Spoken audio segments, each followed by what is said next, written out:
Thanks. Yes, I am Dávid Smiló. Thank you very much for the invitation and for the platform to having us. I'm co-founder of. Whoops.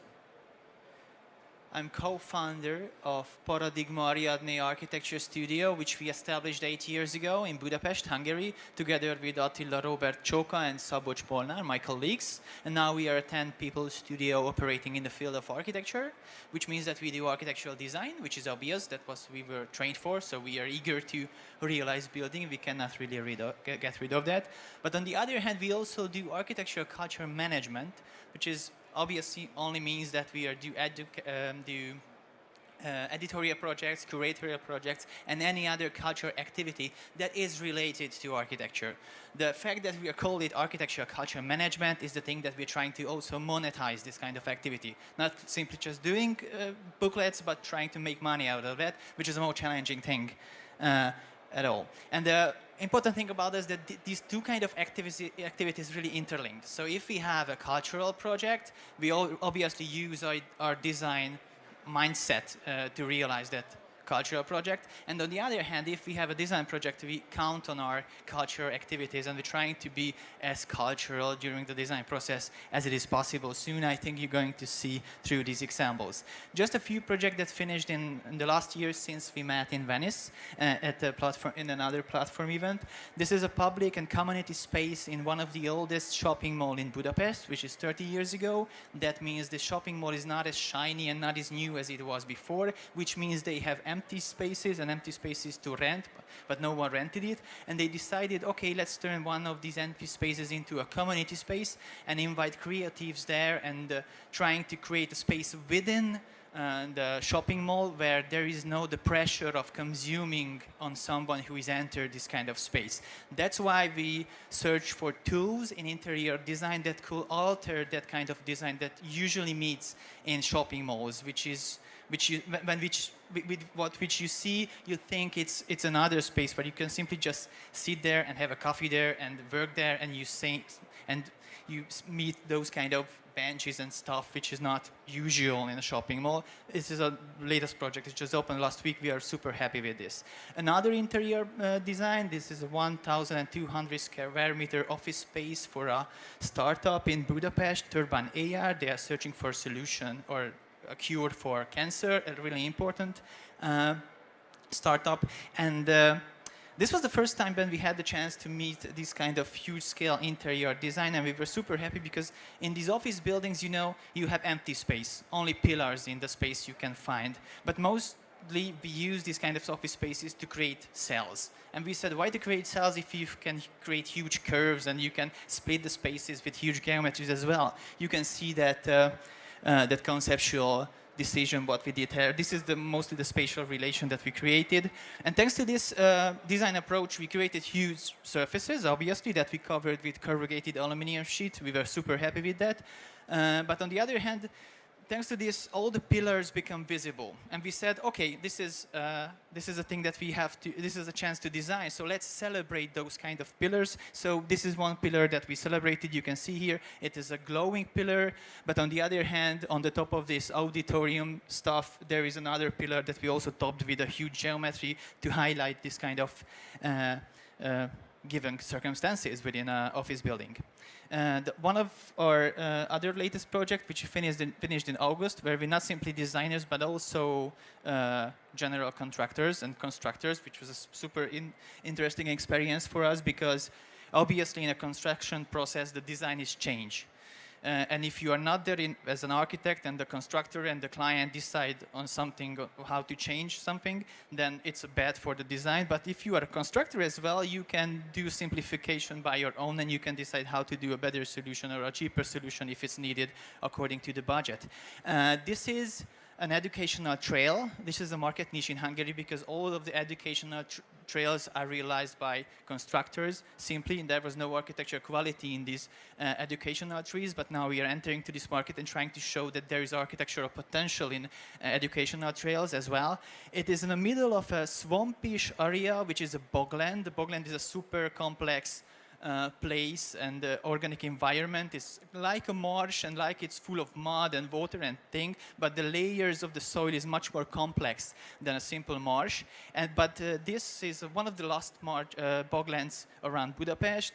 It's 500 years old, is untouched, but it's next to the M0 highway, which is the biggest highway around Budapest, and next to a shopping mall, which is one of the shopping malls in the outskirts of Budapest. So it's totally surrounded an urban environment, but it's totally untouched.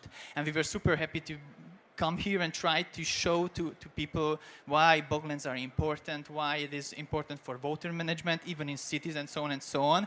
And we decided from the beginning that we do not want to create here little pavilions that look like buildings or look like houses, little houses. And we also don't want to create something that is trying to be organic or natural. We would like to highlight that we are entering into a space where we can be because of artificial things, like objects of this, which is artificial. That's why we search for a basic geometry that is clear that it was man-made, and also the color of it.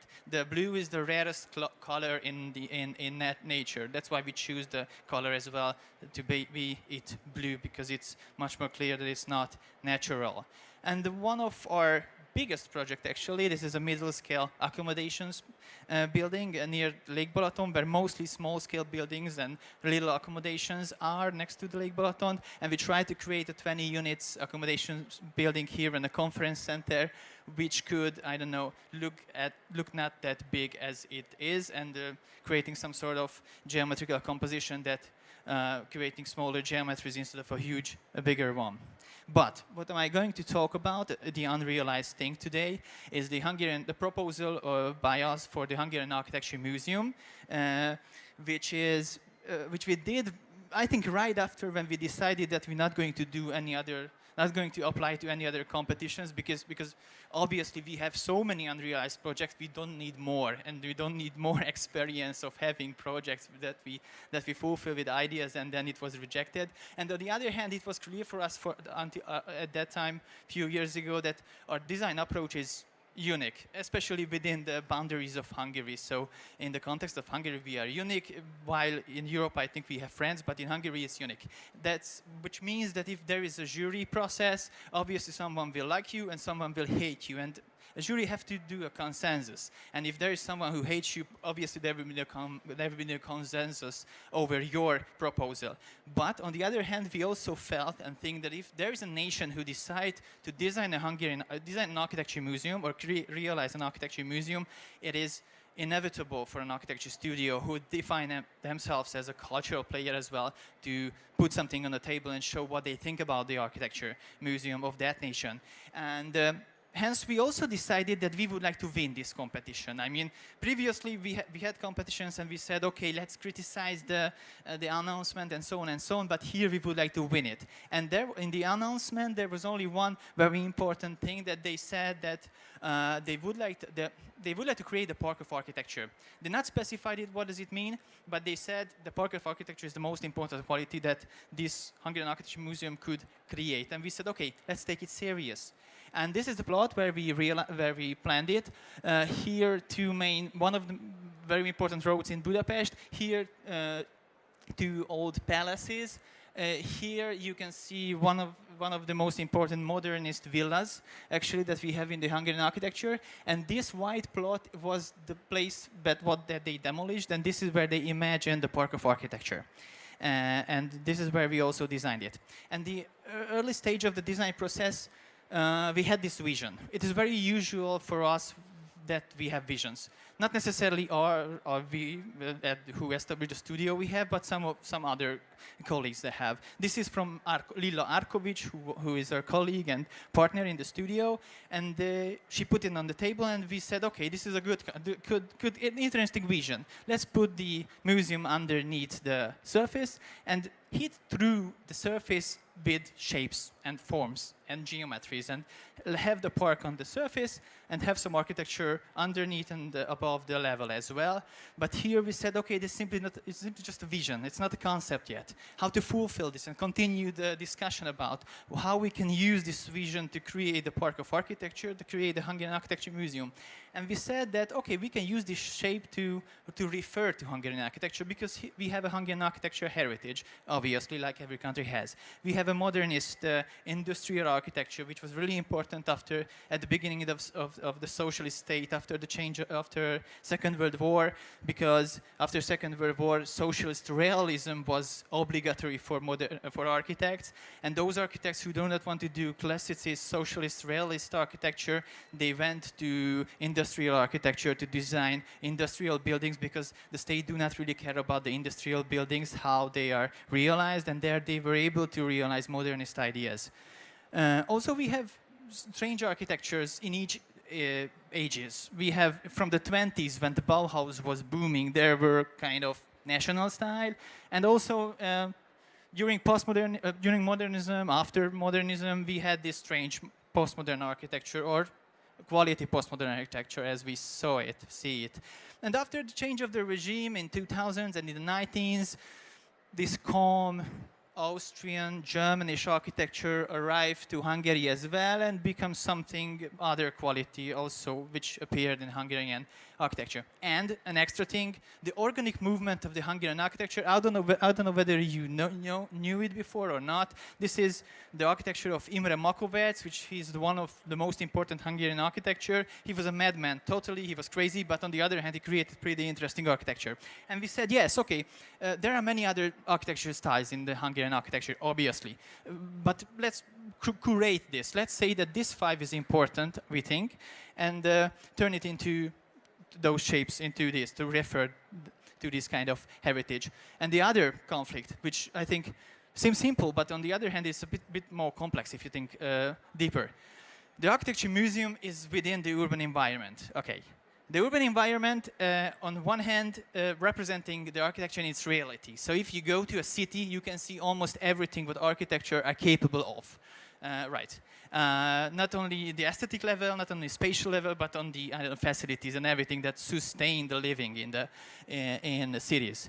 On the other hand, Museum of Architecture is not representing the architecture in its reality. Maybe you can bring in building parts, but without context, obviously. In the Architecture Museum, you meet representations of architecture, drawings, sketches, paintings, models, and so on. On the other hand, in the urban environment, there are no interpretation, no narration, and no storytelling at all.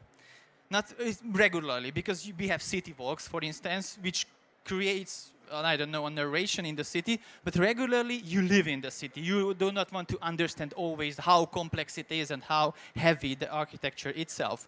And on the other hand, in the museum, you have only interpretation, narration, and storytelling. And between these two qualities, let's say, there is the entrance of the museum. Which is a simple dot that really switches the qualities of architecture to another, and it's simply a door, right? You grab the handle, you push it down, and you enter. And we said maybe it could be a bit longer experience. Can it be a transfer, a process of transfer? The Park of Architecture could be this kind of process of transfer. And we said, okay, let's create on the surface the Park of Architecture, where you can meet building size, huge constructions, shapes, forms, materials that are refer to Hungarian architecture, different kind of ages, different kind of qualities, different kind of styles. But on the other hand, you can just sit down and have a coffee and have a beer with friends and have a walk with the children and so on. And this is the park through which you can reach the entrance of the museum. And here you can see the spatial concept. So basically we have these huge shapes on the top. That is the Park of Architecture. And underneath we have the whole museum hall, where obviously these shapes become the extension of the museum space. So it is possible to build huge things within the museum space itself. And on the other hand, we have also holes that we digged into the ground, which let light into the museum. That's why we have 1, 2, 3, 4, 5 different kind of shapes, which is a positive shape, and there are 3 negative ones. And the top of it, there is the entrance, the huge staircase through which you can enter the Museum of Architecture. This is how the park look like. It also refers some kind of patterns of elder parks that was within this plot for ages. And here you can see the concept, how it works. You can see underneath through a hole. This is the hole of the museum, and above the different kind of shapes of Hungarian architecture. The entrance pavilion through which you can reach the museum, and the entrance itself, how you go down and visiting the architecture museum and different kind of exhibitions where we already exhibited those kind of things that we designed, for the Hungarian Architecture Museum as a proposal. And this is us, basically. This is the team, Attila, Robert, Csóka, Szabolcs, Molnár, and me. This is us when we would like to be funny, or at least I would like to be funny. But truly, we are a team of architects who are super happy to work together and super happy to realize quality things together. We are very skilled, we are very good, we are culturally engaged. We are ninjas, mostly. And we are literally available on any channel. Every hour, we regularly check our Instagram, so reach us out if you would like to have an architecture museum in your city. Thanks.